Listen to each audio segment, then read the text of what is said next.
율법주의와 성화라고 하는 주제가 되겠습니다.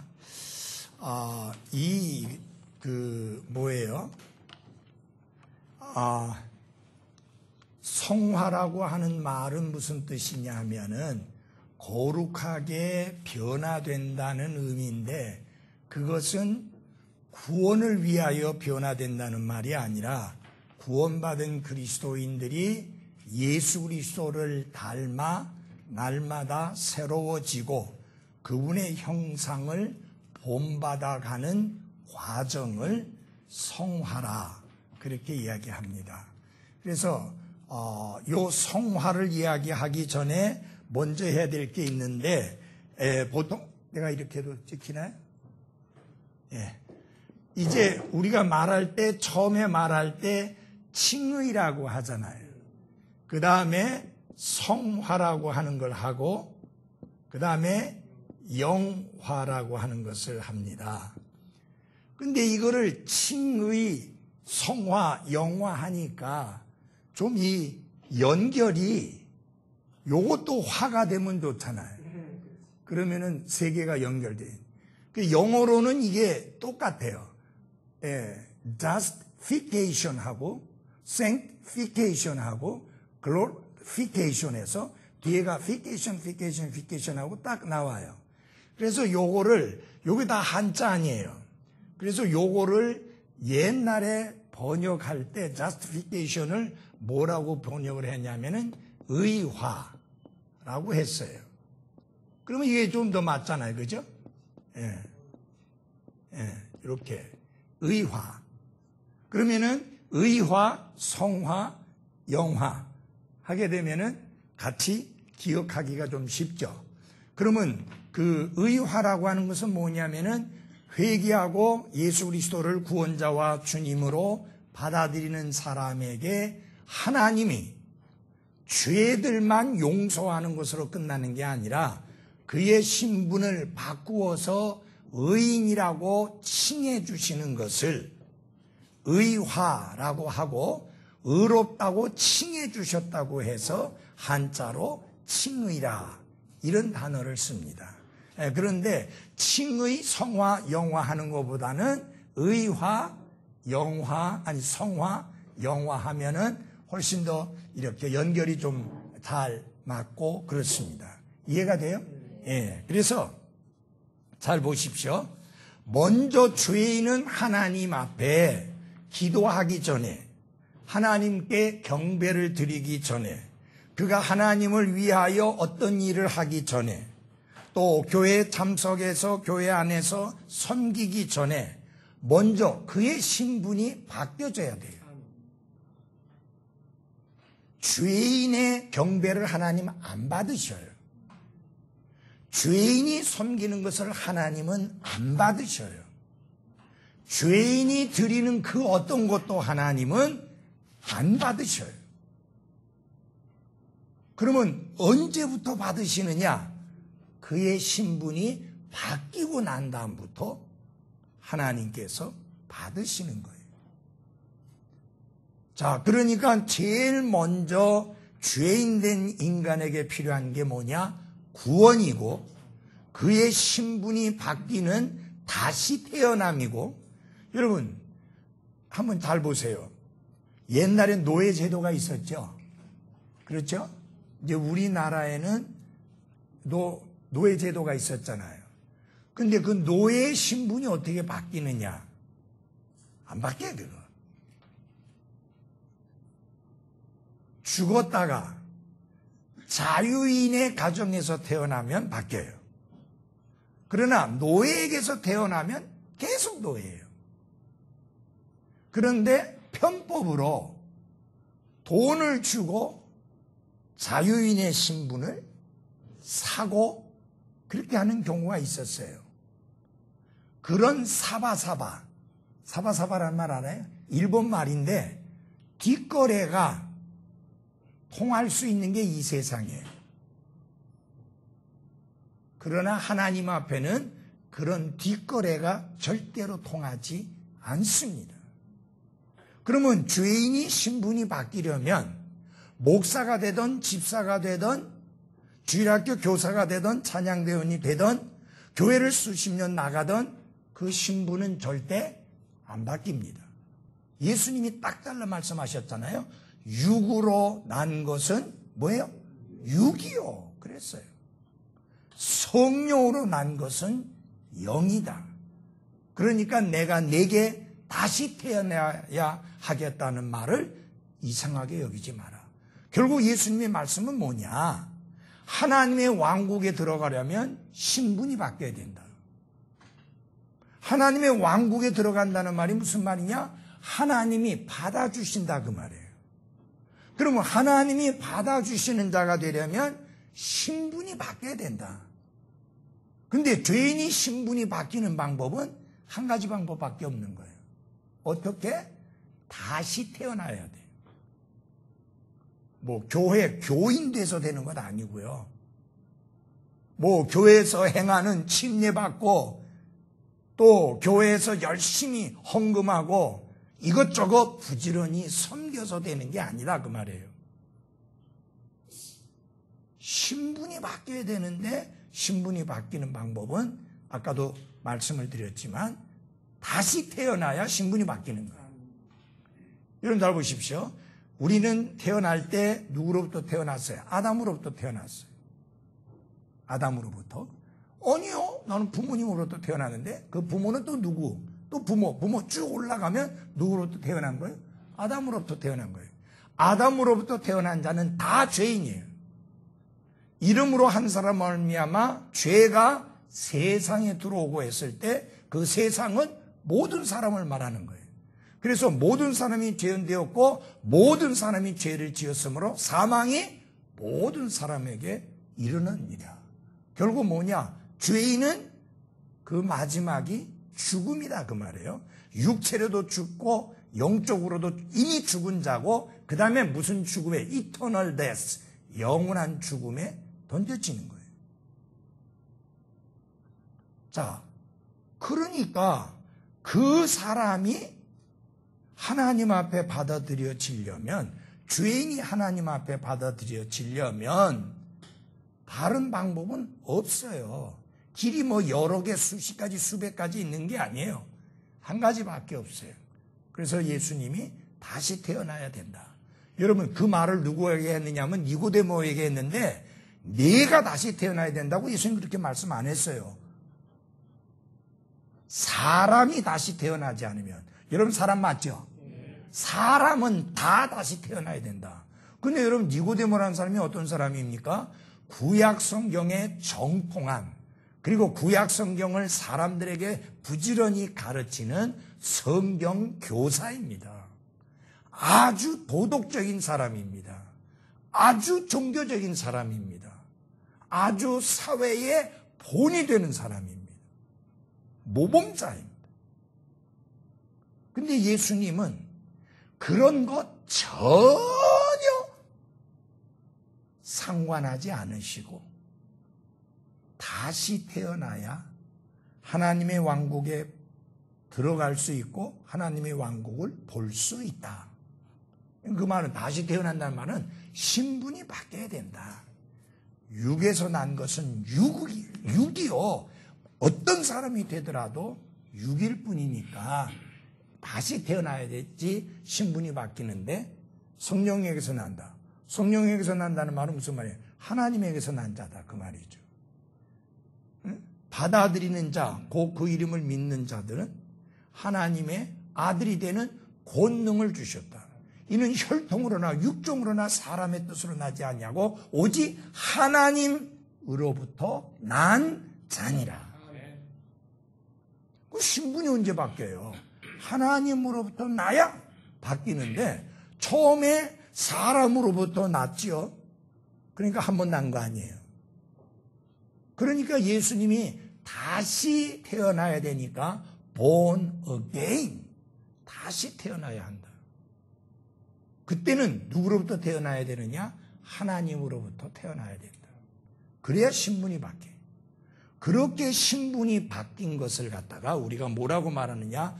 justification이다.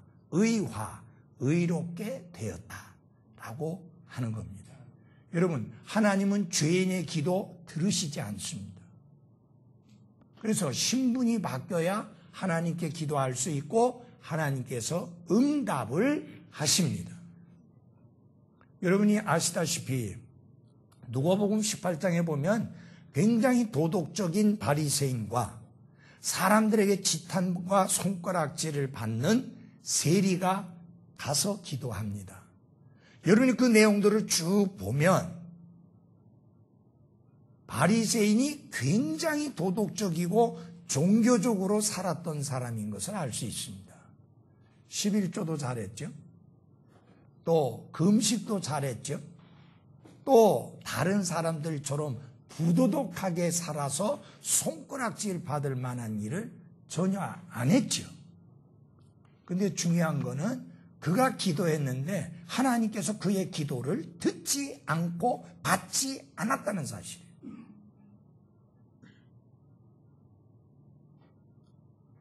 중요한 거는 하나님이 내 기도를 들으시고 응답하시려면 내가 신분이 바뀌어져야 되는데 누구로 바뀌어야 되느냐?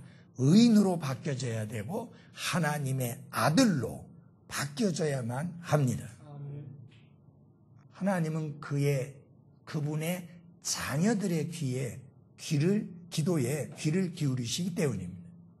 그래서 중요한 거는 먼저 신분이 바뀌는 의화, 그게 필요하다.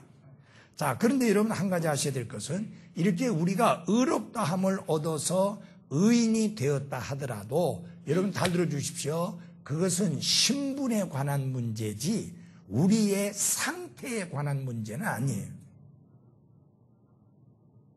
우리의 상태, 소위 말하면은 포지션 말고 컨디션이라고 하는 거는 시시각각 바뀌어요. 맞아요? 그래서 우리가 아침에 만나면 묻는 것 중에 하나가 그러잖아요. 오늘 컨디션 어떠세요? 어제하고 오늘이 컨디션이 같을 수 없으니까 오늘 컨디션은 어떠세요? 라고 묻잖아요. 그러면 뭐라고 그래요? 좋아요, 나빠요, 뭐 날 것 같아요, 뭐 펄펄 뛸 것 같아요. 아이고 힘이 없어요. 상태는 굴곡이 많다는 이야기죠. 근데 우리가 하나님의 아들로서의 신분은 완벽하고 변함이 없고 그 누구도 바꿔놓지 못하는데 우리의 매일매일 살아가는 상태는 변화가 많다는 이야기예요. 요 상태와 관련된, 그러니까 구원받고 난 다음에 하나님의 아들로 다시 태어나고 난 다음에 그 다음에 중요한 게 뭐냐면 성장이잖아요. 태어났으면 성장해야 되잖아요. 성장해야 되는데 성장의 목표가 누구냐? 우리 교회 목사님도 아니고 우리 교회 집사도 아니고 우리 교회 어떤 성도가 아니고 예수 그리스도입니다. 그분의 완전하심, 거기에 이르도록 성장해 가는, 그래서 변화되어 가는 그분의 모습을 닮아가는 그 과정을 성화라, 그렇게 이야기를 합니다. 이해하시겠어요? 근데 이 성화는 절대로 이 땅 위에서 완벽하게 이루어지지 못합니다. 자, 나는 드디어 예수 그리스도와 똑같이 완벽한 성화를 이루었다라고 말할 수 있는 사람 한 사람도 없어요. 사도 바울조차도 그렇지 못했다고 고백했어요. 그러면 이 성화라고 하는 것은 언제까지 가야 될 과정이냐? 예수님이 다시 오실 때까지 우리는 계속해서 성숙한 그리스도인으로서 주 예수 그리스도의 형상을 닮아 우리의 신분에 걸맞게 우리의 상태가 그렇게 맞추어져 가는 그런 삶으로 살아가야 합니다. 그래서 우리가 성숙해진다. 그 다음에 예수님을 닮았다. 성숙한 그리스도인이라고 말할 때 무엇을 두고 말하는 거냐면 그 사람이 교회 생활을 오래 했다. 성경을 많이 안다. 교회에서 열심히 봉사한다. 그걸 가지고 말하는 게 아니라 우리의 신분과 우리의 상태가 얼마나 갭이, 이 간격이 적으냐라는 것을 두고 말하는 거예요. 성숙하다는 말은 예수 그리스도의 완전하심과 내 지위가 예수님이 완전하신 것 같이 내 지위는 완벽해요. 근데 이 완벽한 지위의 포지션에 내 상태가 얼마나 가까이 가 있는가. 그래서 이 간격이 넓으면 육신적인 그리스도인이요, 좁으면 영적인 그리스도인이에요. 그러면 성화된다는 것은 뭐냐면 이 내 지위, 신분에 맞게 내 상태를 가까이 맞추어가는 건데, 완벽한 내 신분만큼 내 생활 자체가 완벽해지는, 그거는 이 땅에서 일어나지 않습니다. 만약 그것이 이 땅에서 이루어진다면 첫째, 목사가 필요 없어요. 설교가 필요 없어요. 아니, 다 완벽해졌는데 뭐라고 설교하겠어요? 그러면 뭘 해야 되느냐? 전부 나가서 전도해서 잃어버린 혼들을 구원하는 그 일만 해야 돼. 그러나 우리 가운데 완전하게 된 사람이 없으니까 완전을 향하여 나아가도록, 다시 말하면 성화되도록 도전을 받고 가르침을 받고 찔림을 받고 격려를 받고 배움을 얻는 이런 시간들이 필요한 거예요. 그것이 이 성경 공부 시간이고 함께 경배드리는 시간에 선포되어지는 말씀입니다. 굉장히 중요한 거예요. 그래서 여러분 잘 보십시오. 구원받았으면 다가 아니에요. 구원은 시작이에요. 구원은 너무너무 놀랍고 위대하고 엄청난 것이지만 그것은 시작입니다. 시작에 불과한 거예요. 아시겠어요? 그러나 한 가지 아셔야 될 것은 그리스도의 삶을 경주로 비유했는데, 과거에 그리스에서 이 올림픽 같은 게 그리스에서 시작했잖아요. 올림픽에 출전하려면 자격이 필요하는데, 자격이 뭐냐? 로마의 시민권을 가진 사람. 자격이 필요한 거예요. 아니면 그리스 사람이든지. 예. 그러니까 자격이 있어야 돼요. 이 그리스도인의 경주에서도 자격이 있어야 됩니다. 구원받은 사람, 다시 태어난 사람, 성령 하나님을 모신 사람, 그 사람만이 그리스도인의 경주를 경주할 수 있는 자격이 있는 겁니다. 그 다음에 경주를 하는데, 그 다음에 어떻게 경주를 해야 되느냐? 법대로 경주해야지 내 마음대로 경주하면 안 돼. 여러분, 우리가 보면은 분명히 제일 먼저 들어왔는데 실격당하는 경우 있잖아요. 법대로 안 왔다는 이야기예요. 지난번에 보니까 우리나라 그 체조 선수가 점수 제일 높았는데 2등 돼버렸어. 왜냐? 심판관들에게 인사 안 했다고. 근데 그게 인사를 안 하면 뭐가 깎이는 법이 있는 거예요. 그러니까 내가, 이 사람은 지가 너무 잘해가지고 딱 내렸는데 이것도 없이 착지를 잘해서 너무 기분 좋았고 와 하다가 쓱 들어가 버렸어. 인사를 하는 거예요. 그러니까 법대로 안 했다고 이렇게 해가지고 은메달 따버리니까 그때 울어본들 뭔 소용이 있어요? 이미 끝났어요. 판결 끝났어. 그래서 여러분 잘 보십시오. 잘 들어야 돼요. 구원받은 그리스도인들이 그리스도의 심판석 앞에 섭니다. 그거를 그리스어로 베마의 심판대라는데, 베마는 뭐냐? 지옥 갈자 천국 갈자 갈라놓는 심판이 아니고요, 상에 대한 심판이에요. 상. 그래서 어떤 사람은 보상을 받고 어떤 사람은 보상을 받지 못해서 부끄러움을 당하고. 여러분, 주님 앞에 섰을 때 상 받고 싶죠? 잘 달려야 돼. 그 잘 달리는 게 성화예요. 이미 우리는 그리스도 안에서 우리의 신분은 거룩하게 되었어요. 거룩하게 구별된 자예요. 거룩한 자예요. 신분은 의로운 자고. 그렇지만 우리의 삶에서 실제 생활을 통해서 의로움을 보여야 되고 거룩함을 보여야 되는데, 이 과정을, 이런 삶의 과정을 뭐라고 하느냐? 성화라 이야기합니다. 이거는 우리 목숨이 깨끗하고 끊어질 때까지 계속되어져야 하는 과제입니다. 자, 그러면은 율법과 관련해서, 율법은 우리를 의롭게 하지도 못하지만 성화 시키지도 뭐예요? 못합니다.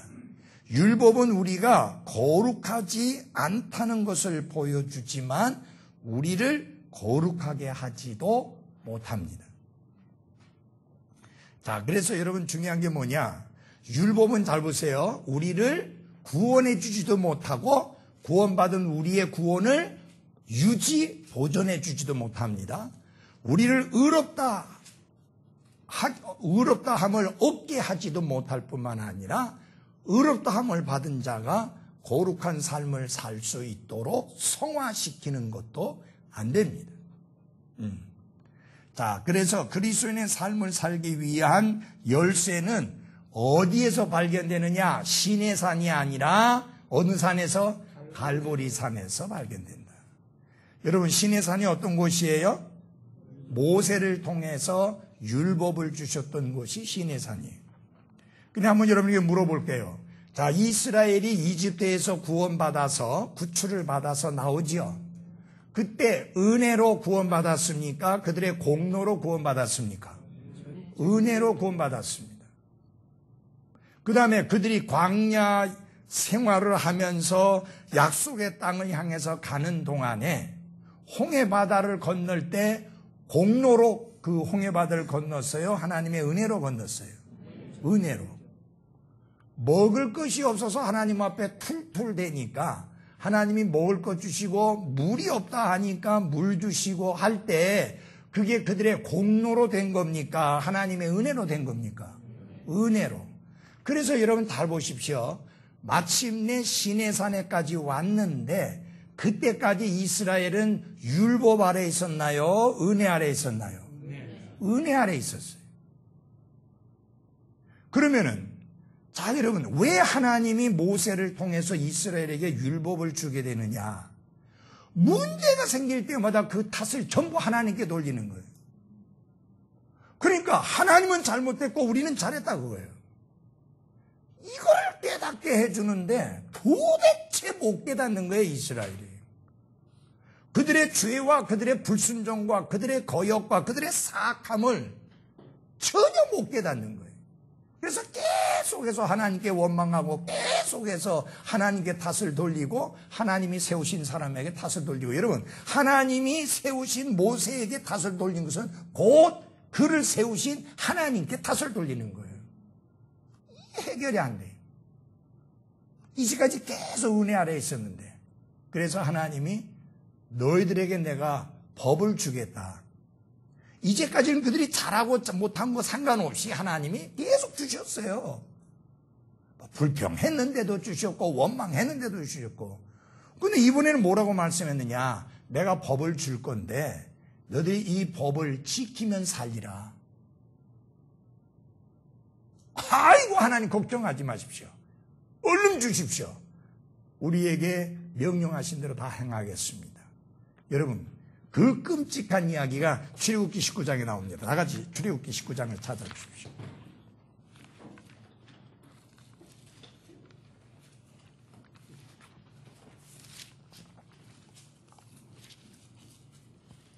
출애굽기 19장.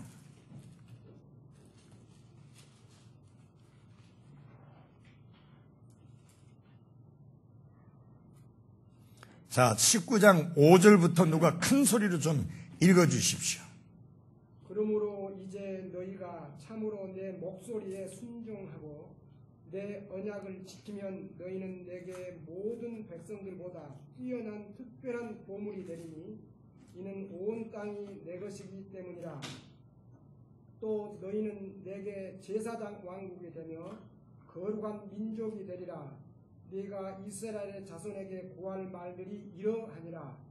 모세가 와서 백성의 장로들을 불러 주께서 자기에게 명령하신 이 모든 말씀을 그들의 얼굴 앞에 내놓으매 온 백성이 함께 응답하여 이르되 주께서 말씀하신 모든 것을 우리가 행하리이다 하니. 됐어요. 자, 이게 뭐냐면요, 그 앞절에 보면 4절에 보면은 이렇게 말씀하고 있습니다. 내가 이집트 사람들에게 행한 것과 또 내가 독수리 날개에 너희를 실어 내게로 데려온 것을 너희가 보았느니라. 이건 뭐냐면 하나님이 은혜로 그들을 구원하셔서 여기까지 데리고 왔다 그 말이에요.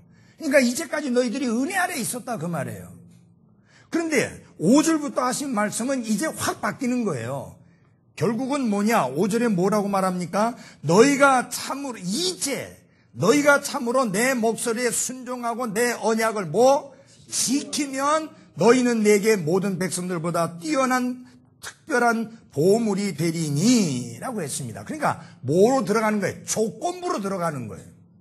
내 언약을 지키고 내 말을 지키고 내게 순종하면 너희들이 특별한 백성이 되는데, 그렇지 않으면 반대로 저주받는다 그 말이에요.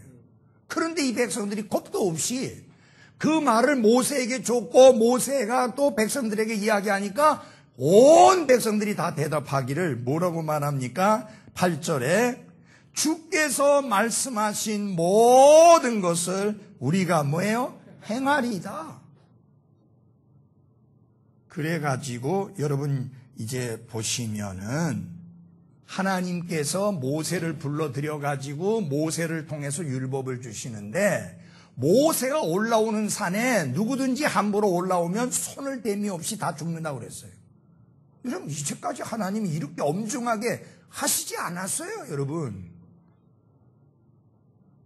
그런데 번개도 치고 천둥도 치고 큰 소리가 치고 하니까 백성들이 아이고 우리가 죽겠습니다. 당신이 대표로 가서 말씀 받아 갖고 오십시오.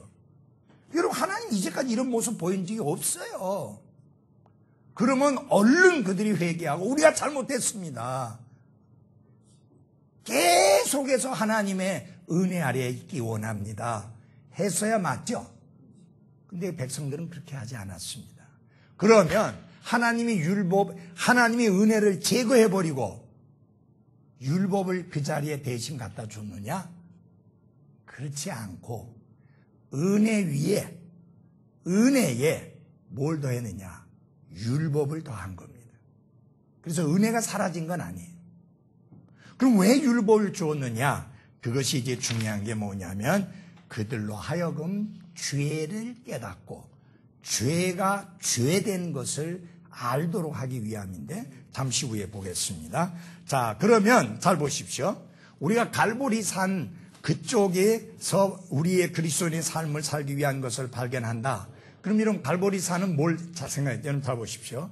갈보리산에서 두 가지 놀라운 사건이 이루어졌습니다. 하나는 예수님이 그분의 피를 남김없이 다 쏟아 주셨다는 사실입니다.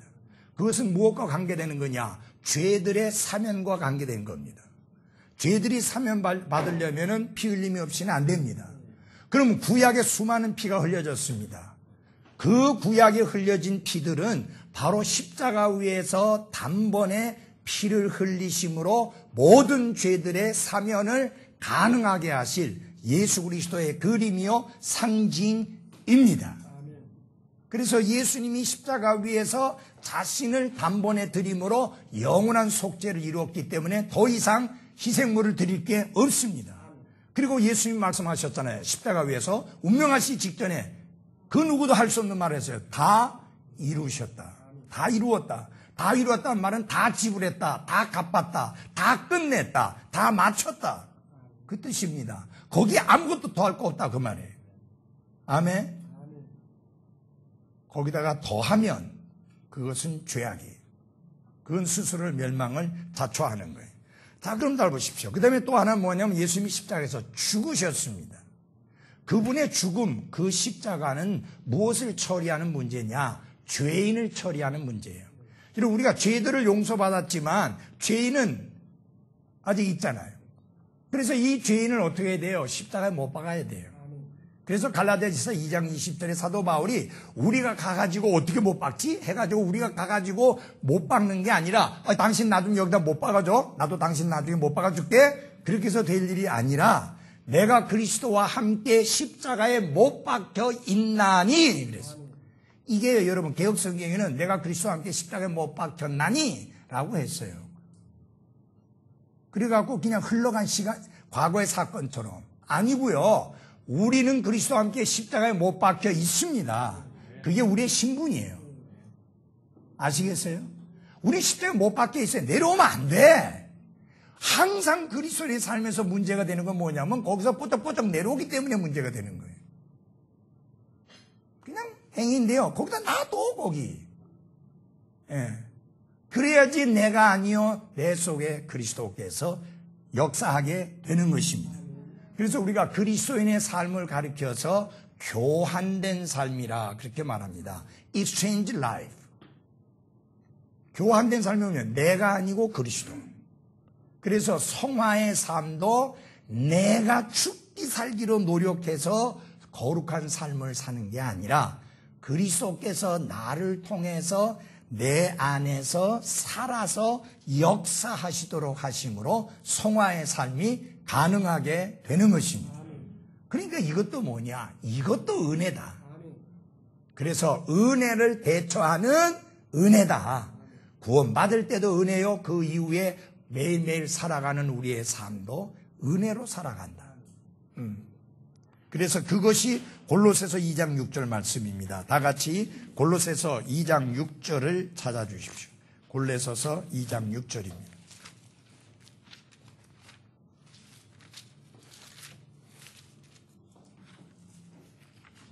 예, 누가 또 큰 소리를 읽어주십시오. 그러므로 너희가 주 곧 그리스도 예수님을 받아들였듯이 그렇게 그분 안에서 걷되. 예, 너희가 주 그리스도 예수님을 어떻게 했어요? 받아들였어요.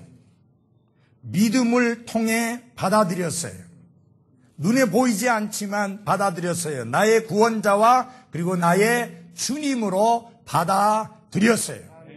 근데 중요한 건 이제 많은 사람들이 이렇게 물으면 이상한 답변을 해요. 언제 당신은 예수님, 하나님 앞에 죄인임을 회개하고 예수님을 구원자와 주님으로 받아들였습니까? 라고 물으면 뭘 길게 이야기해. 길게 이야기한 사람은 100에 100 엉터리예요. 그럼 길게 할 게 없어요.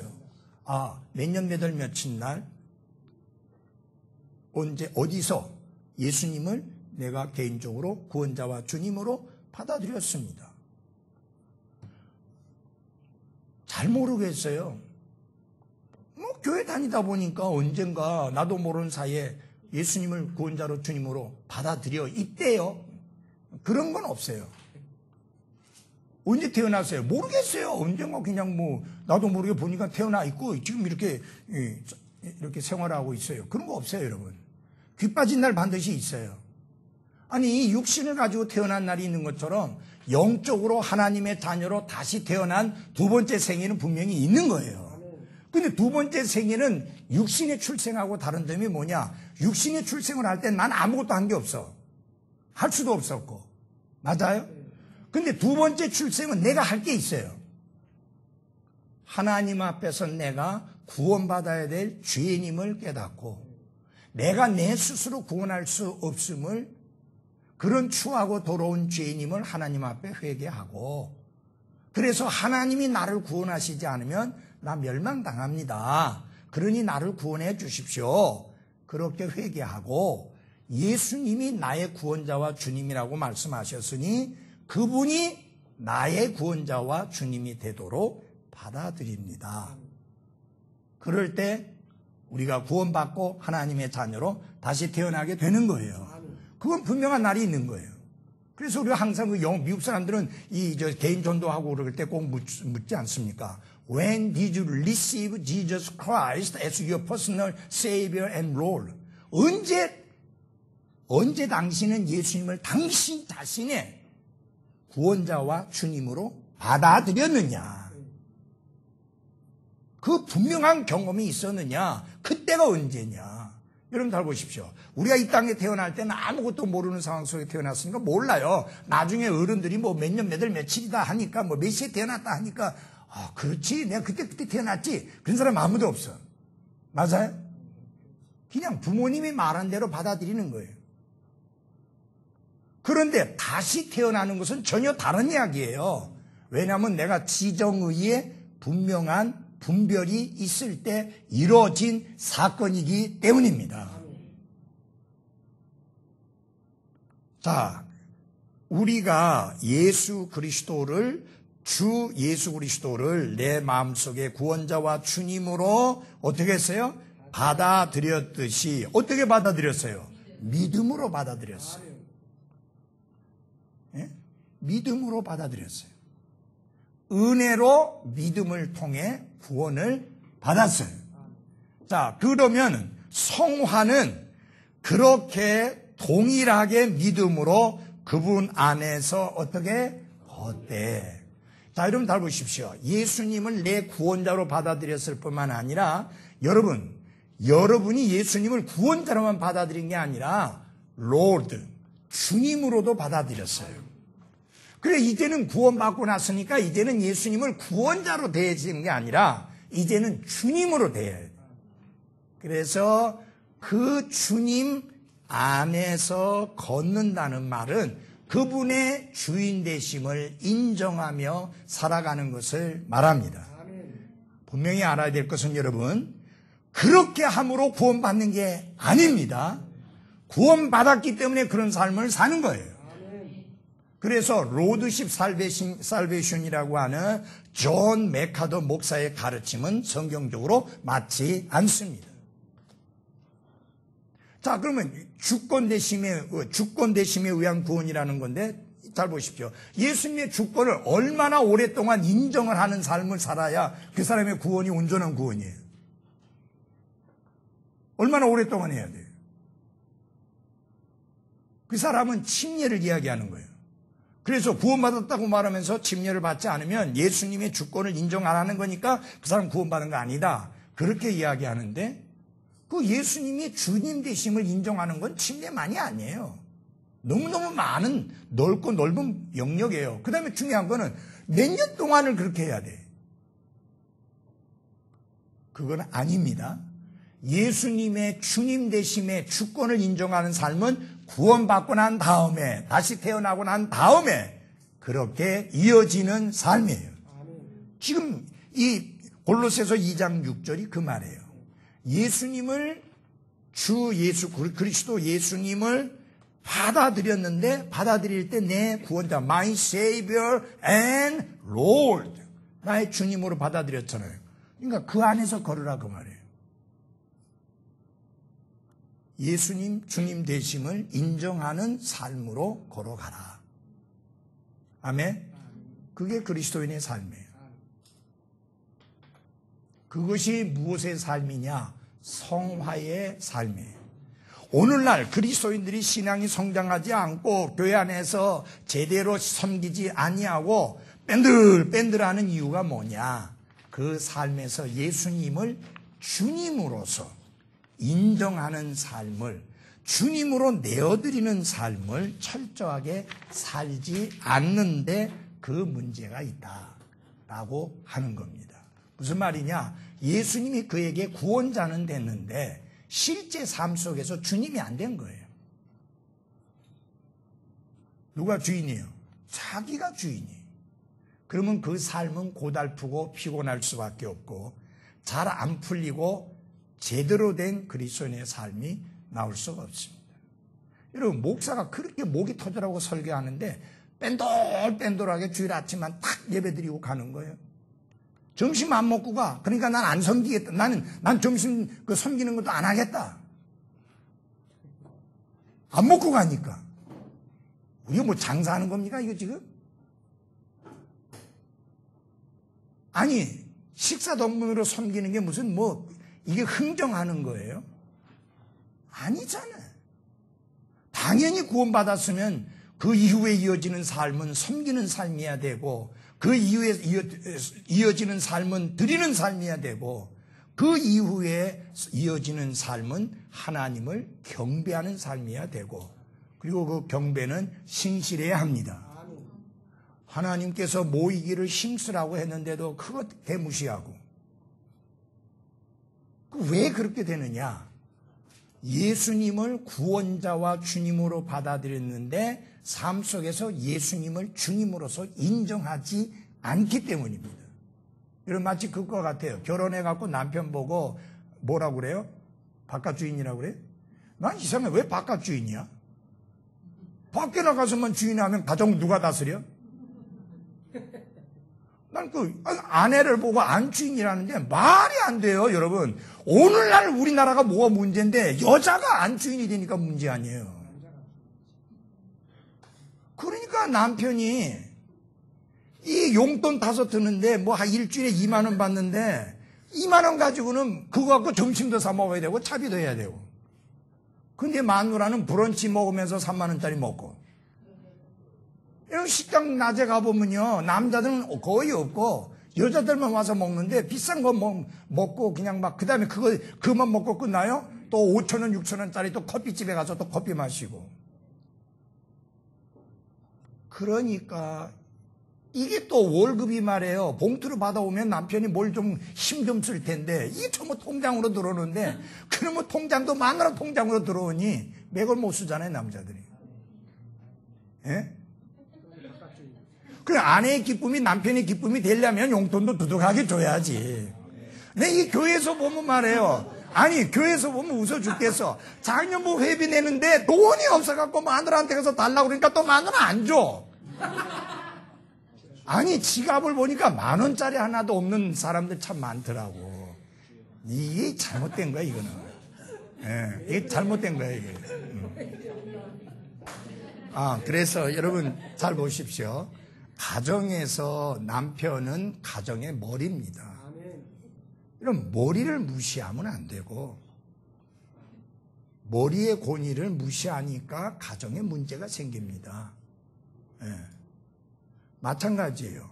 예수님이 우리 삶의 머리예요. 그분이 우리 삶에, 여러분 잘 보십시오. 주인이시고 주님이셔요.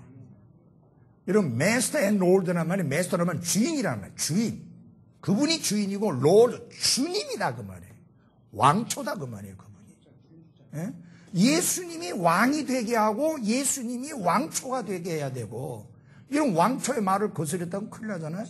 우리의 삶이 그렇게 돼야 그 삶이 어떤 삶이 되느냐, 성화의 삶이 가능해지게 되는 거예요. 조금 전에 걸 내가 예로 들을게요. 자, 보세요. 아까 우리 주영이 형제하고 지은이 자매 앞으로 오라 그랬는데, 부목사님도 이야기했어요? 또 다른 사람도 이야기했는데, 안 들었어. 근데 이제 내가 오라 하니까 왔어. 다행이야. 정말 다행이야. 근데 그렇게 했는데도 안 왔다. 이거 목회할 맛 나겠어요? 생각해보라고. 뒷자리에 있는 거 앞으로 오라는 말도 안 듣는 사람이 무슨 목사 설교를 제대로 듣겠어. 여러분, 내 말 이해돼요? 아니, 그렇게 간단하고 그렇게 단순하고 그래 쉬운 이야기도 안 듣는데 하나님 말씀의 깊은 진리를 어떻게 잘 받아들이겠어요? 여러분, 이단적인 교회들 특징을 보세요. 말도 안 되는 소리를 하는데도 아멘 할렐루야 하면서 하잖아요. 예? 내가 하나님이라는데도 아멘 할렐루야 하고, 그 미친놈한테 아멘 할렐루야 하고 막 따르잖아요, 여러분. 이재록이 지가 무슨 육체를 입고 나타난 예수님이라고 하면서 그러는데 어떤 그런 개소리를 갖다가 그렇게 믿고 받아들이느냐 그 말이에요. 진짜 멍멍 짖는 소리보다 더 끔찍한 소리인데, 예, 진짜 끔찍한 이야기잖아요, 여러분. 예.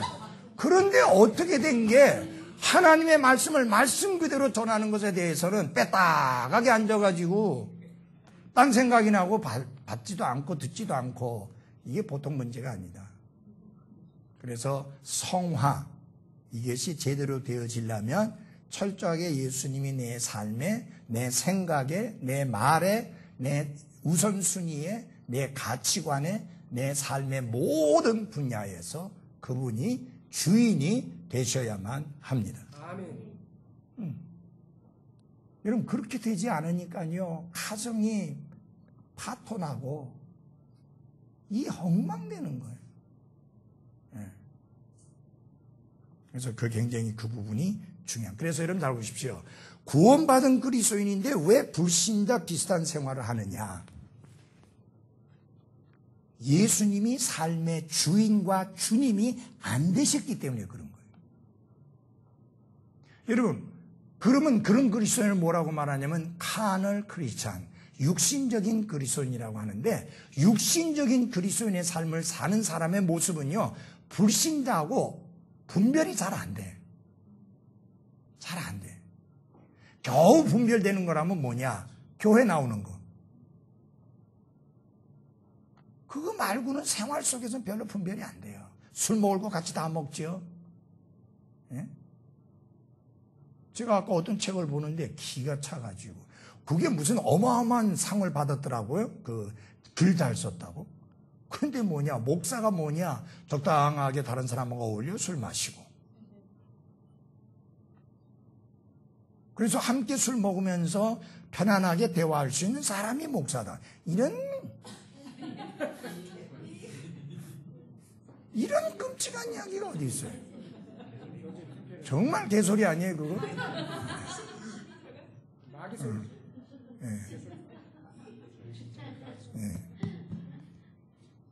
그래서 여러분 잘 보십시오. 육신적인 그리스도인, 육신적인 목사, 육신적인 집사, 그들은 불신자하고 별 다를 바가 없어요. 그래서 우리 그리스도인의 삶의 중요한 부분이 성화예요.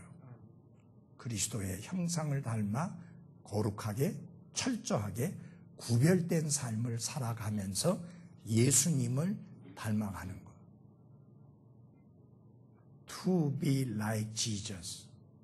예수님 닮기 원하네. 자, 율법 그리고 그 목적을 빨리빨리 보겠습니다. 요한복음 1장 17절에 의하면 율법은 누구를 통해 주셨어요? 그냥 하겠습니다. 잘하니까. 모세를 통해서 주셨습니다. 여러분 잘 보십시오. 그 율법은 613개의 명령을 담고 있습니다. 그 613개 중에 한 개라도 어기면 다 어긴 거예요. 그러면 어기지 않고 다 지킬 수 있겠어요? 절대 안 돼요. 자, 그 다음에 율법은, 그렇다고 해서 율법에 문제가 있느냐? 아니에요. 율법은 선하고 거룩하고 그 다음에 의롭고 선합니다. 문제는 누구에게 문제가 있느냐? 인간에게 문제가 있습니다. 그 다음에 세 번째로 율법으로는 죄를 알게 된다. 이게 아주 중요한 건데요. 그것이 하나님께서 모세를 통해 율법을 주신 이유입니다. 이스라엘이 죄를 깨닫지 못하고 알지 못하기 때문에 그렇게 한 건데, 로마서 3장 20절 찾아서 큰 소리로 누가 또 읽어주십시오. 로마서 3장 20절. 그러므로 율법의 행위로는 어떤 육체도 그분의 눈앞에서 의롭게 될 수 없나니 율법으로는 죄를 알게 되느니라. 예, 율법으로 하는 일이 뭐예요? 죄를 알게 되는 것이다. 그 갈라디아서 3장 19절을 보겠습니다. 그 구절을 보면 율법은 죄를 정의합니다 했는데 이것을 잘 이해하기가 쉽지 않습니다. 예, 갈라디아서 3장 19절. 예, 또 다른 분이 큰 소리 읽어주세요. 그러면 율법은 무엇을 위한 것이냐? 그것은 약속을 받은 그 씨가 오실 때까지 범법들로 인해 더해진 것이요, 한 중재자의 손에서 천사들을 위해 정해진 것이라. 예. 자, 이 말씀을 통해서 율법이 죄를 정의한다고 했는데 그 말씀 읽으니까 그 이해가 돼요? 잘 안 되죠. 이게 잘 안 돼요. 자, 이걸 말씀을 드립니다. 여러분, 죄가 무엇이냐? 이스라엘이 아직 법을 안 주니까, 율법을 안 주니까 죄를 짓고 나서도 죄를 못 깨달아요. 근데 법을 딱 주니까 법을 어겼구나. 내가 그래서 범법, transgression, 범법을 했구나. 그러면 죄를 깨달아요? 못 깨달아요? 깨닫잖아요. 맞아요? 예. 법이 하는 일이 뭐냐? 죄라고 하는 게 범법이다. 법을 어기는 것이다. 라고 하는 것을 깨닫게 해주는 게 율법이 하는 일이다. 그래서 죄가 무엇이냐 하는 것을 깨닫게 해주는 것입니다. 자, 그 다음에 뭐예요? 죄의 힘은 뭐예요? 율법이다. 라고 말씀을 합니다. 여러분 좀 잘 보시기 바랍니다. 그 다음에 그 갈라디아서 3장 24절 보면 율법은 뭐예요? 훈육 선생입니다.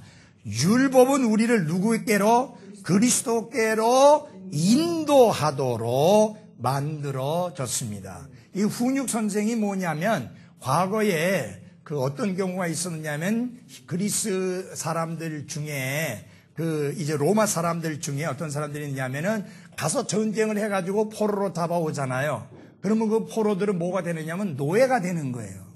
그러면 여러분 전쟁을 해서 이겨가지고 이제 포로로 잡아오게 되면 그 중에는 공부도 많이 하고 똑똑하고 뛰어난 사람이 있게 마련이잖아요. 그런 사람들에게 아주 척박한 노동이나 시키기에는 아깝잖아요. 그래서 그 사람들을 고용해서 그 사람들에게 뭐를 맡기느냐, 훈육 선생을 맡기게 되는데 그게 뭐냐면은 아이들이 학교를 가야 되는데 혼자 갔다 오게 되면 이게 제대로 갔다 제대로 안 온다고 말해요. 요새로 말하면 가다가 게임방이 있으면 그로 들어가서 게임하다가 오고 그러면 곤란하잖아요. 그래서 이 아이를 학교까지 데리고 가서 공부가 다 끝날 때까지 기다리고 있다가 다시 그 아이를 데리고 집으로 오는 일을 했던 사람이 훈육 선생이에요. 굉장히 중요한 일을 했죠. 맞아요? 근데 그 사람은 마음대로 할 수 있는 게 아니에요. 하지 못하도록 하는 게 그 사람이 하는 일이에요. 요건 해야 되고 요건 하면 안 됩니다 하면서 그렇게 결제시키는 게 그 사람이 하는 일이에요. 그런데 그 사람의 핵심적인 일은 뭐냐? 다시 주인에게 데려다 주는 거예요. 율법이 하는 일은 율법 자체가 뭘 할 수 있는 게 아니라 문제투성이라는 인간이는 것을 보여주고 깨닫게 해주고 그러니까 구원이 필요하고 그러니까 다시 태어나야 되고 그러니까 거듭나야 되고 그러니까 죄들을 사함받아야 되고 그러니까 하나님 앞에 받아들여질 수 있도록 하기 위해서는 예수 그리스도 구원자가 필요하다. 그것을 알려주기 위한 게 율법이다. 여러분 엑스레이와 같은 거잖아요. 여러분 페트 사진이나 페트 CT라고 하는 게 있어요. 그거는 한 번 찍으면 100만 원이 넘어요. 근데 구석구석 어디에 암이 있는가를 알게 해주는 CT예요. 근데 그게 아무리 비싼 CT라도 그거를 찍는다고 해서 암이 치료되거나 고쳐지는 건 전혀 아니에요. 오히려 멀쩡한 줄 알았는데 근목을 찍고 보니까 이 구석 저 구석에 암이 있다는 것을 드러내 주어가지고 공포감을 불러일으키는 게 PET-CT예요. 여러분들 그거 찍을 일이 있어서는 안 돼요. 그 말은 무슨 말이냐면 여러분들이 암이 있다는 진단을 받았다는 이야기예요. 그리고 어디에 또 다른 데 전이 된 데는 없는가 싶어서 그것을 알기 위해서 하는 게 PET-CT예요. 그걸 보는 순간 절망해요. 왜냐하면 너무 끔찍한 사실을 보여주기 때문에. 그게 바로 율법이 하는 일이에요. 율법이 하는 일은 고쳐주거나 바꿔주거나 개선시켜주거나 그렇게 변화시켜주거나 하는 게 아니라 끔찍한 죄인이라는 것을 보여주는 게 그래서 당신 희망이 없다. 어찌하면 됩니까? 그리스도께로 가라. 갈보리 산으로 가라. 거기에 구원의 길이 있다. 그게 율법이 하는 일입니다. 아시겠어요? 예, 그것이. 자, 그래서 아무도 율법의 행위로 의롭게 될 수 없습니다. 그 다음에 율법을 지키려는 노력은 단지 저주를 가져올 뿐입니다. 그 갈라디아서 3장 10절 찾아서 다 같이 큰 소리로 함께 읽어보겠습니다. 갈라디아서 3장 10절 시작. 율법의 행위에 속한 자들은 다 저주 아래 있나니 기록된 바 율법책에 기록된 모든 것을 행하기 위하여 항상 그것들 가운데 거하지 아니하는 모든 자는 저주받은 자니라 하였느니라. 결국 율법을 지키려는 노력은 단지 무엇을 가져올 뿐이에요? 저주를 가져올 뿐이에요. 왜? 율법 책에 기록된 대로 지켜야 돼요. 여러분 우리가 이 나라의 법을 지키는데 내 나름대로 지키면 안 되잖아요. 법대로 지켜야 돼. 율법 책에 기록된 대로 지켜야 돼요. 그 다음에 중요한 것은 뭐냐면은 모든 것을 지켜야 돼요. 이 나라 법도 마찬가지예요. 모든 법을 지켜야지 내가 그중에 90%는 지켰으니까 됐다. 나머지 10%는 안 지켜도 된다. 아니잖아요. 모든 법을 지켜야 돼요. 그 다음에 중요한 것은 어쩌다 한번 지킨 걸로 되는 게 아니에요. 항상 지켜야 돼. 그럴 수 있는 사람이 있어요? 전혀 없습니다. 대신에 율법은 지키지 않으면 저주를 받아요. 여러분, 그 어떤 여자아이를 죽인 그 두 여자의 하나는 재판할 때 나이가 청소년 시기가 넘어가지고 13년형을 때렸고, 그 앞에 다른 애는 오히려 20년을 했어요. 근데 그 앞에 13년 그 형 대법원에서 받은 걔는요, 사실은 그 전에 무기징역 받았던 애예요. 근데 왜 그렇게 됐느냐? 돈의 힘이. 변호사를 갖다가 13명인가를 썼어요. 한 사람 앞에 최소한 3천만 원 이상짜리. 그 다음에 우리나라의 10손가락 안에 있는 대표 로펌의 변호사들을 쓴 거예요. 그것도 한두 명도 아니고 12명 이상을. 그러니까 여러분 얼마나 변호 잘하겠어요. 여러분 변호사가 어떤 사람이 제일 뛰어난 변호사냐? 이 사람 마땅히 죽여야 되는데 아닙니다 해갖고 살아서 뿌덕뿌덕 나오게 하면 그 사람이 제일 뛰어난 변호사예요. 그렇죠. 그 정도는 못했지만 무기에서 13년으로 감형됐잖아요. 예. 이거 확정 난 거니까. 예. 그래서 여러분 잘 보십시오. 법을 어기면 법은 저주를 하지 칭찬 안 해요. 자, 그 다음에 보십시오. 그래서 율법을 지켜서 의롭다함을 받으려는 노력은 저주를 가져올 뿐입니다. 우리는 율법을 지키셨고 완성시키셨으며 끝내셨고 율법을 지키지 못한 우리를 대신해서 대가를 지불하신 예수 그리스도에 의해서만 구원받을 수 있습니다. 아멘. 그 다음에 한 가지 아셔야 될 게 있어요. 율법은 나와 여러분에게 주어진 적이 없어요. 누구에게 준 거예요? 이스라엘에게 준 거예요. 여러분과 저는요, 율법 아래 있었던 적조차도 없어요. 율법 아래 있던 백성은 지구상에서 한 나라 백성뿐인데 이스라엘 백성뿐이에요. 지난번에 공부하셨죠? 이 지구상에 안식일이 주어진 나라는 이스라엘뿐이고 할례라고 하는 의식이 주어진 나라는 이스라엘뿐인 것처럼 율법이 주어진 나라는 오직 하나뿐이니 이스라엘뿐이에요. 자, 로마서 2장을 찾아주십시오. 로마서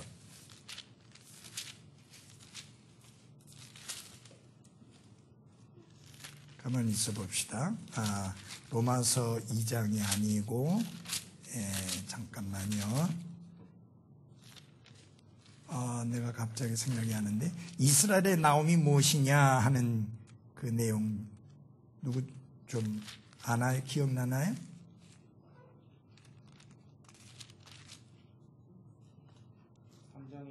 예, 3장. 예, 3장 보십시오. 그러면 유대인의 나온 점이 무엇이냐 혹은 할례 유익이 무엇이냐 모든 면에서 많으니 주된 이유는 그들에게 하나님의 뭐예요? 말씀들이 맡겨졌다는 것이라. 여기서 말하는 하나님의 말씀들이라는 것은 율법을 말하는 거예요. 이스라엘이 나온 점, 유대인들이 나온 점이 뭐냐? 그들에게 율법이 맡겨졌다는 거다. 그래서 그거를 좀 알고 가실 필요가 있습니다. 그런데 아직도 율법 아래 그 교회 사람들을 가둬들여가는 목사님들이 너무 많다는 것은 정말 안타까우며 비극입니다. 예. 율법이 저주를 가져오는데 저주 아래로 밀어붙이고 몰아넣으려고 하는 끔찍한 행위죠. 자, 그 다음에 예수님은 율법의 뭐가 끝마침이십니다. 예수님께서 율법의 끝마침이 되셨습니다. 율법의 모든 요구를 다 뭐예요? 이루셨습니다. 믿는 자들은 율법 뭐예요? 아래 있지 아니하고 무엇 아래? 은혜 아래 있습니다. 여러분은 은혜 아래 있어요? 율법 아래 있어요? 은혜 아래 있습니다. 그걸 잊지 마십시오. 그런데 지금 여기 오늘 공부하게 돼 이제까지 이제 율법주의는 신약성경 그 시대 그 이스라엘과 관련되어진 율법주의에 대한 것을 말했고 오늘날의 율법주의라는 말을 다른 사람이 우리에게 바른 믿음과 실천을 하고 있는 사람들에게 손가락질하며 비난하며 그렇게 핀잔 주는 그런 의미로서 율법주의라는 것을 우리가 함께 생각해 보고자 합니다. 보시면은 이런 내용이 있습니다. 오늘날 교리적, 개인적인 순결함을 추구하는 사람들을 대적하여 율법주의자라는 비난이 쏟아지고 있습니다. 사역자들에게 그리고 교회 활동을 하는 성도들에게 성경적인 행동 기준을 요구하는 교회들에게 종종 율법주의적이라는 뭐가 붙어요? 꼬리표가 붙어요. 그래가지고 율법주의자들이라 그렇게 말을 합니다. 자, 한번 여러분들에게 물어볼게요. 우리 교회가 다른 현대주의적이고 자유주의적인 많은 교회들에 비해서 기준이 엄격합니까? 그렇지 않습니까? 엄격합니다. 와보니까 엄격한 것 같아요? 예? 엄격한 것 같아요? 예. 여러분 보십시오. 찬양대원들 보세요. 제대로 지켜본 사람은 봤을 거예요. 자매들 중에 바지 입은 사람 한 사람도 없잖아요. 그 다음에 남자들 중에 티셔츠나 그냥 남방 틱 걸치고 하는 사람 하나도 없잖아요. 참 재미있는 게요. 아무 소리도 안 했는데 어떤 그 형제 부인이 처음에는 계속 바지 입고 오더니 어느 순간에 원피스 입고 오더라고. 아직 구원받은 부분도 분명하지 않는데 계속 나오셨는데 이분이 바지만 입고 오더니 어느 순간에 치마 입고 오더라고. 또 어디 저쪽 조금 떨어진 데서 나오는 그 가족 그분들도 어느 순간에 그 부인이 치마를 입고 오더라고. 그러니까 가만히 보니까 여긴 바지는 아니다 라는 것이 자연스럽게 그렇게 이제 받아들여진 거예요. 자, 이렇게 하는 것에 대해서 저 교회는 너무 율법주의적이다. 요새 시대가 어떤 시대인데? 세월이 얼마나 많이 바뀌었는데 아직까지도 저렇게 고리타분하게 저런 식으로 한다. 그러면서 너무너무 율법주의적이다 라고 그렇게 비난을 하는 사람들이 있습니다. 근데 사실 이런 비난은 아주 주관적입니다. 객관성이 없어요. 무슨 근거를 가지고 말해야 돼요. 그래서 심지어 실제로 성경을 믿는다고 고백하는 거의 모든 그리스도인들이나 교회들이 어느 정도의 기준은 다들 가지고 있기 때문에 율법주의 이슈는 정도의 차이에 관한 문제입니다. 즉 당신의 스탠다드와 믿음이 나의 그것보다 더 엄격할 때 당신은 율법주의자야 라는 말을 하는 거예요. 네. 아니 내가 나오던 교회는 뭐 아무렇게나 입고 가도 아무 상관 안 하던데 이 교회는 뭐야?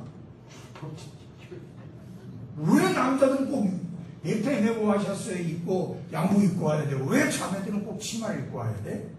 이게 뭐 율법적인 거 아니야? 이렇게 비난을 하는 거예요. 근데 그렇게 말을 할 때 근거가 있어야 돼요. 자기 주관적인 느낌을 말하지 말고 성경에 보니까 그런 거 아니더구만 이 교회는 별수 없네 그런 식으로 공격을 해야지 완전히 자기의 주관적인 생각을 가지고 이렇게 저렇게 말하는 것은 합당치 않다는 이야기예요. 그리고 어떤 교회든지 간에 나름 그 교회 나름의 기준이 있습니다. 맞아요? 예, 그 교회 나름의 스탠다드가 다 있어요. 예. 지금도 그렇게 하는지 모르지만 옛날에 그 어떤 목사가 수영로 교회에서 부흥 집회를 인도하게 됐어요. 초청을 해서.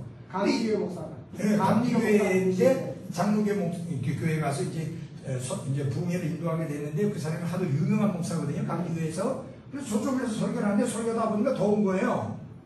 그래서 양복을 벗고 설교했더니 아직 며칠 남았는데 그 다음날 바로 시집을 강대상에서 옷을 벗었다. 거룩한 강대상에서 옷을 벗었다. 그 옷을 벗었다.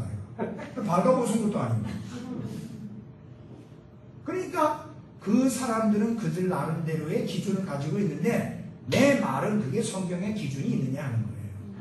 왜 설교하다가 더우면 위에 양복을 벗으면 그게 거룩한 성전에서 설교단에서 잘못한 짓이냐. 무슨 근거가 있어야 될 거 아니에요. 주관적인 걸 이야기하면 안 돼요. 그 다음에 요새는 좀 많이 바뀌었습니다만은 생전이 나가던 교회에는 목사님이 강대상에 올라갈 때 신발 벗고 올라가는 거예요. 그러니까 그게 나름의 기준이잖아요. 그러면 그 사람들은 그걸 가지고 그렇게 안 하는 우리를 비난하거든요.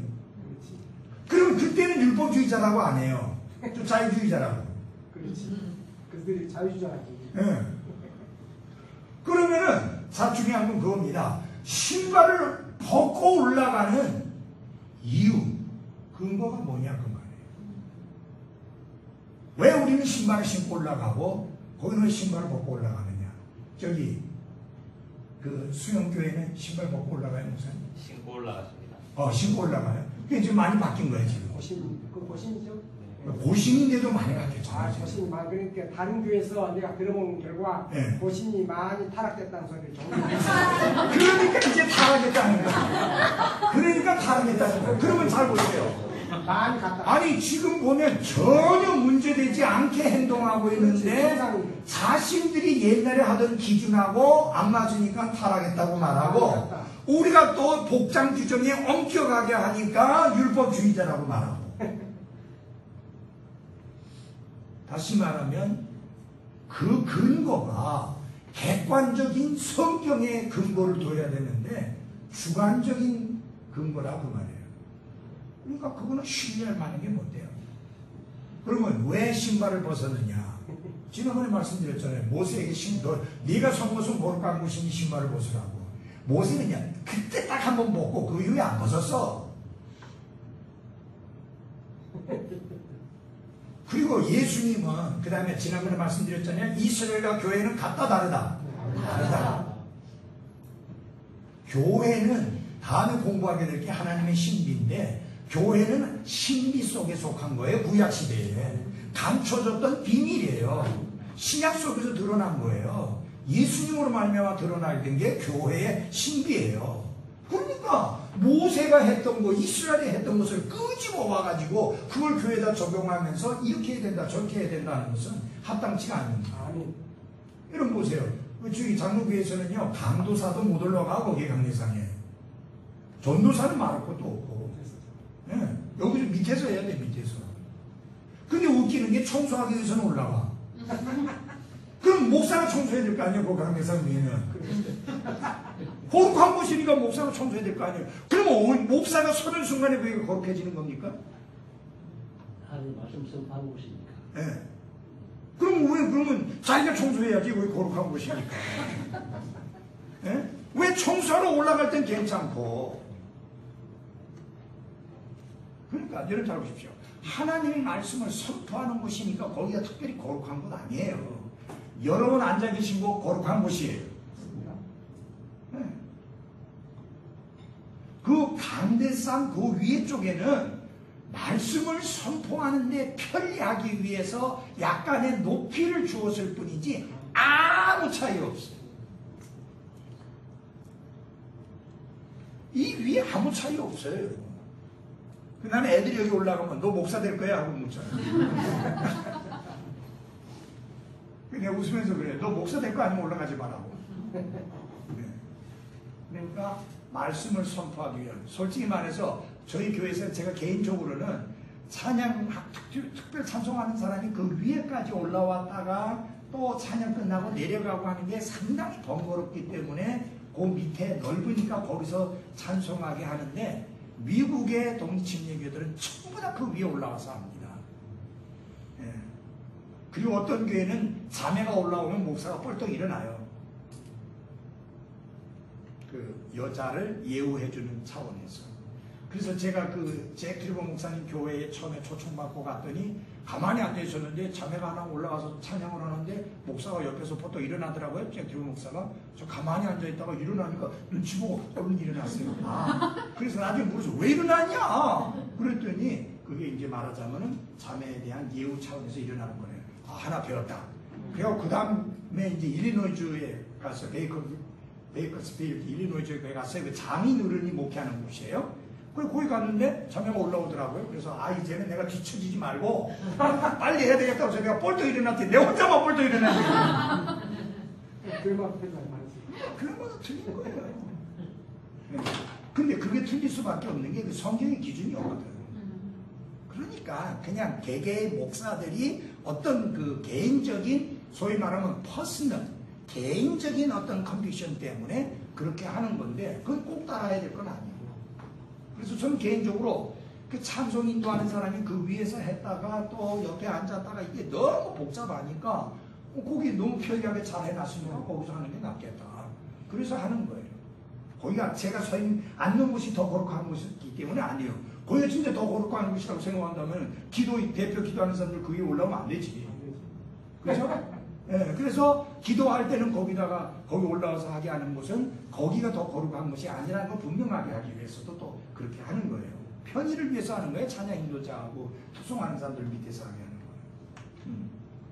그래서 여러분 그런 것들 가지고 이게 옳다 저게 틀렸다 이런 식으로 말하는 것은 합당치 않다. 왜냐하면 객관적인 성경의 근거가 없는 걸 가지고 그렇게 해서는 안 된다. 그래서 강세에 올라갈 때 신발 벗고 올라가서 설교하고 싶으면 그렇게 하라 그 말이에요. 근데 거기가 거룩한 곳이니까 내만 올라와야 되고 여기 신발 벗고 올라와야 된다라고 주장은 하지 말라 그 말이에요. 제가 이제 어쩌다가 보면은 설교하러 가는 거, 요새는 이제 잘 그런 경우가 없는데 옛날에는요, 성도침례교회에도 신발 벗고 올라가는 게 많았어. 너무 불편해. 여러분, 이게 구두를 신어야 힘이 있거든요. 그리고 설교할 때 여러분 얼마나 힘 많이 드는지 모르죠? 알 리가 없지. 안 해봤어. 근데 힘 많이 들죠? 이거 버텨 있는 거 힘 많이 들어요.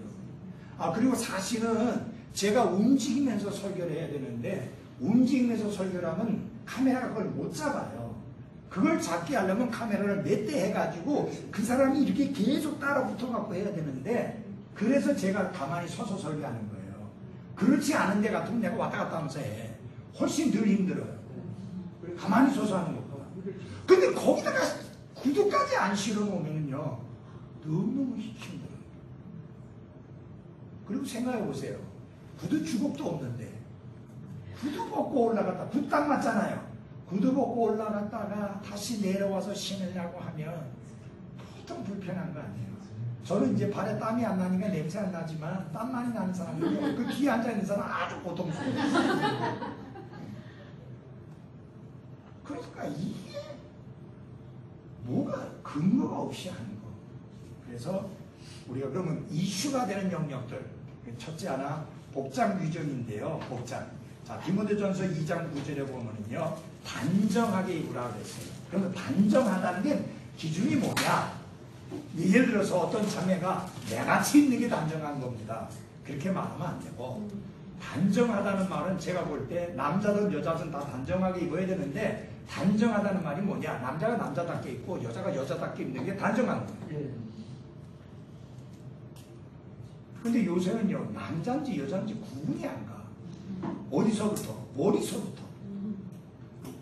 남자들이 너무 길게 해가지고 이 뒤에 꽁지까지 해고 여자들도 이렇게 남자처럼 항상 그러면 또 여자는 또 뭐 떼다 또 쳐올려가지고 짧게 해가지고 뒷모습만 보면 남자인지 여자인지 모르고 그다음에 바지도 꼭 남자처럼 입어가지고 옷도 그냥 남자처럼 입어가지고 그런 것은 단정한 것이 아닙니다.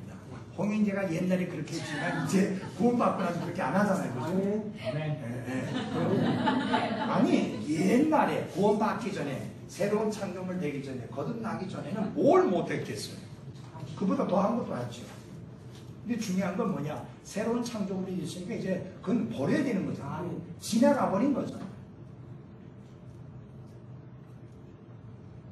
그래서 그 다음에 두발에 대해서 얼마나 긴 것이 긴 것이고 얼마나 짧은 것이 짧은 것이냐. 우리 남자들과 관련해서 길다고 하는 것을 할 때 미국의 근무지 독립침례교 목사님들은 주로 어떻게 하느냐. 이 머리가 귀를 안 덮는데 짧은 거라고. 절대로 남자의 머리가 귀를 덮어서는 안 된다. 그렇게 이야기를 하죠. 근데 이제 우리 교회도 조금 머리가 긴 사람들이 있어. 좀 더 시원하게 좀 치는 게 좀 낫겠지.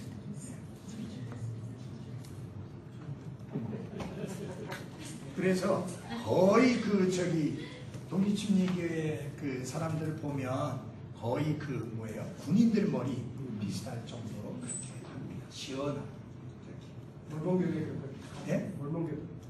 몰몬교 애들 있잖아요.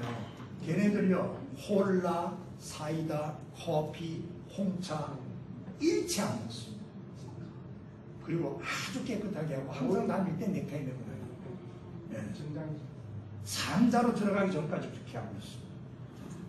그래서 미국 사람들이 자기 자녀가 몰몬교도 되는 거 되게 좋아해요. 마약 안 배우죠, 담배 안 배우죠, 술 안 배우죠. 애들 피부가 진짜 깨끗해. 예. 그러니까 부모들이 자기 자녀들이 엉뚱한 데 빠지는 것보다는 그런 데 빠지는 게 나은 거예요. 교리적으로 모르니까 2단 3단 그런 거 모르니까. 예. 여러분 보시죠. 그런 2단들도 그렇게 깔끔하게 하고 다니는데 당연히 성경적인 신앙을 가진 사람들은 더 깔끔하게 해야 되죠. 아멘. 예.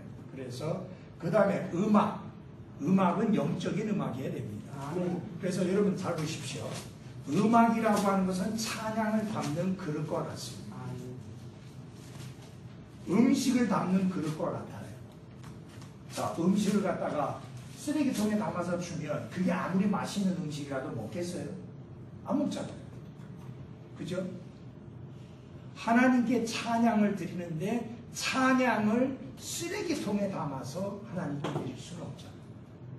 그 다음에 이게 중요한 것은 뭐냐면은 찬양은 내가 흥겹게 즐기는 게 아니다. 그래서 뭐 찬양을 누가 이 곡도 그런 거예요. 곡을 이제 부르면 어깨가 들썩들썩이고 괜히 박수 치고 싶고 손 흔들고 싶고 그런 곡이면 안 되는 거예요. 그거는 인간의 본능적인 감정을 이제 건드려 가지고 감정이 취하게 하는 거예요. 그건 자기가 취한 거지 하나님께 영광 돌리는 게 아니에요. 여러분 일반 이 세상의 노래들은 다 취하게 만들잖아. 그렇죠? 그건 세속적인 노래는 그래야지 맞아요. 그래야지 사람들이 자꾸만 부르고 따라하고 그런 데 가지. 근데 우리는 그런 세속적인 노래가 아니라고 말입니다. 거룩한 노래예요. 영적인 노래예요. 그러면은 영적인 그릇에 담아서 하나님께 찬양을 드리는 게 맞습니다. 그렇기 때문에 우리는 락 뮤직, 헤비 메탈 이것을 받아들이지 않고 반대하고 사용 안 합니다. 그 다음에 트로트 같은 그런 반주 절대 안 합니다. 이 트로트가 이게 아주 점잖은 것 같으면서 고약해요. 트로트 뮤직이, 트로트 음악의 특징이 뭐냐면 영세적으로 만들어요. 사람들을 슬프게 만들어요. 그 트로트 노래들의 특징이 그렇잖아요. 다 가사들이 그렇게. 인간들을, 사람들을 비관적이 되게 만들고, 슬프게 만들고. 네. 여러분, 그, 트로트는 아니지만은, 그, 최준 씨가 그 부른 노래 있잖아요. 하숙생이라는 노래. 여러분 보십시오. 이 땅의 모든 노래들은 딱 그 노래와 같아요. 인생은 나그네 길인데, 어디서 왔다가 어디로 가는지, 빈손으로 왔다 빈손으로 가는데, 그러니 이 땅에다 정이랑 두지 말자, 미련이랑 두지 말자. 그러면 그 다음에 어떻게 했느냐? 답이 나와야 될 거 아니에요. 이 땅에 미련 안 두고, 이 땅에 정 안 두고, 빈손으로 왔다가 빈손으로 가고, 그게 인생이라고 하면, 그 다음에 답을 제시해야 될 거 아니에요. 그러니까 어떻게 된다는 거예요? 답이 없어요. 이 땅의 철학, 이 땅의 노래, 이 땅의 음악, 이 땅의 사람들의 가르침은 답이 없어요. 그 답은 오직 성경만 갖고 있어요. 그러니까 우리가 그 답을 가지고 있는 사람들인데 왜 답이 없는 사람처럼 그렇게 비관적이고 그렇게 영세주의적인 노래를 부르고 그런 식의 찬양을 하느냐. 뭐 찬양도 아니에요. 고통당할 때 뭐 이래. 내가 고통당하는 게 중요해. 그리스도께서 나를 대신해서 고통당하신 게 중요하지. 그러니까 여러분 잘 보십시오. 오늘날에 많은 복음송이라고 하는 그 노래들이 보면은요. 가사가 누구 중심이냐? 내가 중심이에요. 내가 슬프고 내가 고통당하고 내 마음이 아프고 내가 힘들고 내가 어렵고 주님은 온데간데 없어요. 그래서 주님은 들러리야. 여러분 찬양은 내가 중심이 아니고 주님이 중심이어야 돼요. 그 가사가.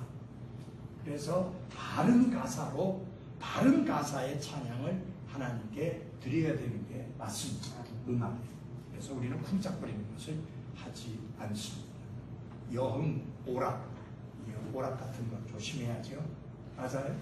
예, 정말 이 오락 여흥 때문에 얼마나 많은 그리스도인들이 잘못된 데 빠질지 모릅니다. 여러분, 우리 그리스도인들은요, 게임에 빠져가지고 정신 못 차리고 그러면 안 됩니다. 그건 죄악이에요. 시간 낭비예요. 삶을 낭비하는 거예요. 하나님을 욕되게 하는 거예요. 우리는 그런 것을 위해서 이 땅에 태어나지 않았어요. 하나님이 우리를 다시 태어나게 하는 것은 그렇게 하도록 한 게 아니에요. 네. 저는 잘 모르겠는데 게임에 빠진 사람 보니까 밤낮이 없더라고요. 무서워요. 우리 교회 중학교 1학년 때까지 나왔던 애인데 얘가 게임에 빠져가지고, 그래서 나중에 어떻게까지 하는가? 왜 그 게임방에 가보면은 그 게임 하니까 돈 집어넣고 하니까 돈이 있잖아요. 그거 부숴가지고 돈 훔쳐요. 그래서 잡히고. 아주 인생을 망쳐버려요. 여러분, 게임은 게임이라는 건 중독성이 있습니다. 그냥 간단하게 머리 식힐 정도로 그냥 아이들하고 편안하게 할 수 있는 그런 간단한 게임은 모르지만, 이게 뭐, 그 다음에 보면 대다수가 막 죽이는 거 아니에요. 그냥 피 펑펑펑펑 터지고. 그렇게 잔인한 것을, 그러니까 사람을 갖다가 한 번 게임에 수백 명, 수천 명 죽이니까 이걸 현실하고 게임하고를 분간을 못하는 거예요. 그러니까 여러분, 미국에서도 그렇고 지금 곳곳에서 지금 뭐 총 들고 가서 둘러가지고 많이 죽잖아요. 운전도 몇 세들이 아버지 차 몰고 가다가 게임하는 거야. 사고 많이 났잖아. 끝났잖아. 얘들이 정말 끔찍한 거예요. 그래서 우리 그리스도인들은 그쪽에 빠지면 안 되고, 텔레비전, TV는 내가 조절할 수 있기 때문이라고 하지만 특별히 조심해야 됩니다. 자녀들 그렇게 해서. 그 다음에 성경역법, 이거 아주 중요한 부분이에요. 성경 찾아보겠습니다. 고린도 후서 2장 17.